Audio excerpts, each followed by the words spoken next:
अस्सलाम वालेकुम सर। वालेकुम सलाम आसिफ साहब। सर हानि खान पूछ रहे हैं कि सेफ्टी ऑफिसर किसको रिपोर्ट करेगा और एक्सीडेंट की सूरत में वो क्या स्टेप्स लेगा।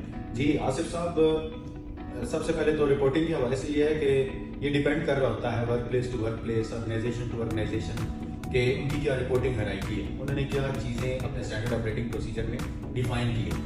कुछ जगहों पे सेफ्टी ऑफिसर एचएससी इंजीनियर को रिपोर्टिंग होता है, कुछ वर्क प्लेसेस पे सेफ्टी ऑफिसर एचएससी मैनेजर को रिपोर्टिंग होता है, कुछ जगहों पे सेफ्टी ऑफिसर प्रोजेक्ट मैनेजर को रिपोर्टिंग होता है। तो ये डिपेंड कर रहा होता है ऑर्गेनाइजेशन पे कि उसने क्या रिपोर्टिंग हराइकी जो है वो डिफाइन की है, तो उसको अकॉर्डिंगली ही करना है रिपोर्ट। तो सेफ्टी ऑफिसर जब भी जाएं अपनी रिपोर्टिंग हराइकी को जरूर इंश्योर कर लें कि हमें किसको रिपोर्ट करना है।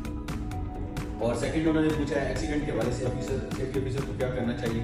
तो जब भी इंसिडेंट हो आपको सबसे पहले ये करना है कि जब आप इंसिडेंट वर्क पे प्लेस पे गए हैं या लोकेशन ऑफ इंसिडेंट पे आप गए हैं तो पूरी तौर पे उस जगह को बैरिकेड कर लें ताकि अनअथराइज्ड एक्सेस को आप कंट्रोल कर लें। सेकेंडली ये है कि आपको क्या करना है कि आपको इमरजेंसी कॉन्टैक्ट जो नंबर है या जो आपकी रिपोर्टिंग हराइकी का मैंने जिक्र किया है, आपको पूरी तौर पर फ़ोन करके उनको बताना है कि ये इंसिडेंट हो गया। सेकेंडली आपको टाइम नोट कर लेना है, इंसिडेंट का भी क्या टाइम है और आप किस टाइम पे वहाँ पे पहुँचे हैं, ये दोनों टाइम आपने नोट कर लेंगे। थर्ड आपको ये करना है कि वहाँ पे जो विटनेसेस हैं, कोई से भी 2 विटनेसेस या 3 विटनेसेस आपको सिलेक्ट कर लेने हैं और उनको नोट डाउन कर लेना है जिन्होंने अपनी आंखों से इस इंसिडेंट को देखा हो। प्लस आपने क्या करना है कि जितने भी फैक्ट्स हैं साइड पे उनको चेंज होने से पहले कलेक्ट करना है। यानी कि इंसिडेंट में बहुत सारे काजेज होते हैं, कुछ अनसेफ बिहेवियर्स होते हैं और कुछ अनसेफ कंडीशन होती हैं जिनकी वजह से इंसिडेंट होता है। ये दोनों चीज़ें आपको फैक्ट्स कलेक्ट करने हैं और गैदर करने हैं।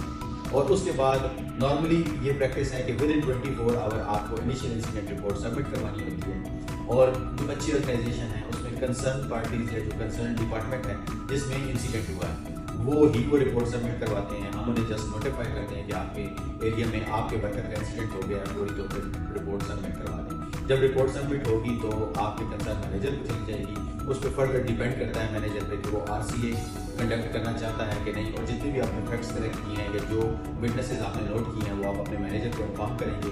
ड्यूरिंग इन्वेस्टिगेशन उन सब लोगों की ज़रूरत पड़ती है और उन्हीं के जरिए हम रूट काज की तरफ जाते हैं।